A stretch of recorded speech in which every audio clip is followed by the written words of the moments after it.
भाजपा ने आम आदमी पार्टी को दिल्ली में जीत का चौका लगाने से रोक दिया है। भाजपा यहां 27 साल बाद सत्ता में वापसी कर रही है।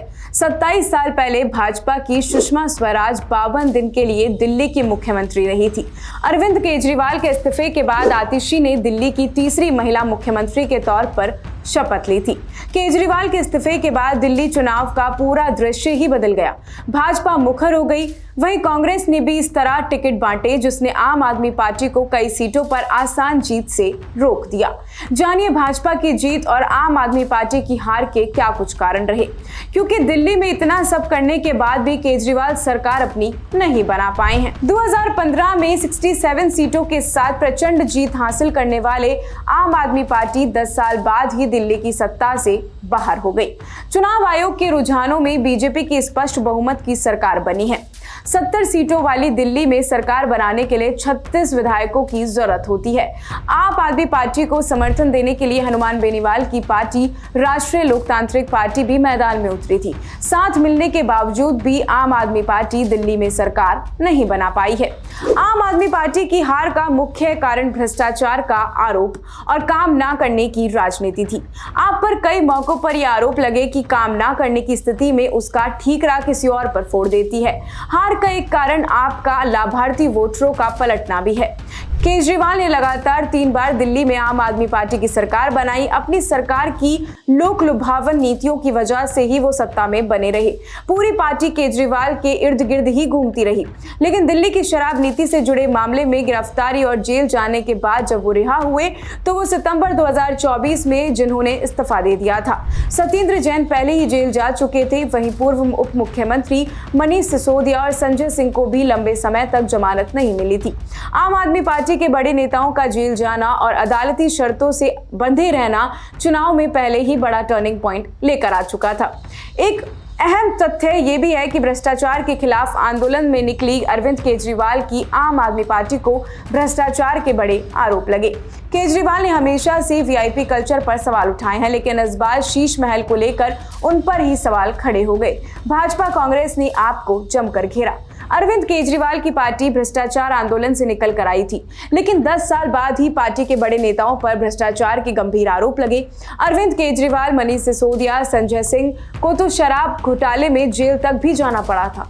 आप पर जो गंभीर आरोप लगे थे उसके नैरेटिव को पार्टी खत्म नहीं कर पाई। इसके अलावा कैग की रिपोर्ट ने भी आम आदमी पार्टी पर हॉस्पिटल निर्माण आदि में भ्रष्टाचार के आरोप लगा दिए।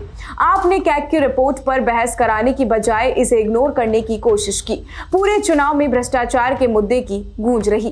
केजरीवाल सिर्फ लाभार्थी वोटरों के भरोसे थे। केजरीवाल पिछले 2 चुनाव में फ्री बिजली और पानी के जरिए अपनी राजनीति को आगे बढ़ा रहे थे। ये लाभार्थी वर्ग मिडिल और लोअर क्लास के थे। दिल्ली के दंगल से पहले बीजेपी ने इन वोटरों के साथ लिया। पार्टी ने 12 लाख तक टैक्स फ्री कर अरविंद केजरीवाल का खेल कर दिया। आम आदमी पार्टी को पिछले 2 चुनावों में मुस्लिम और दलित बहुल इलाकों में बड़ी जीत मिली है, लेकिन इस बार दोनों ही इलाकों में आम आदमी पार्टी के ये वोटर छिटकते हुए नजर आए। दरअसल दिल्ली में जब भी मुसलमानों पर संकट आया, आप मुखर होने की बजाय साइलेंट हो गई। चुनाव में मुसलमानों ने एक तरफा आपको सपोर्ट नहीं किया, जिसके कारण आप क्लोज मुकाबले से पिछड़ गई। दिल्ली में सड़क और साफ पानी एक बड़ा मुद्दा है।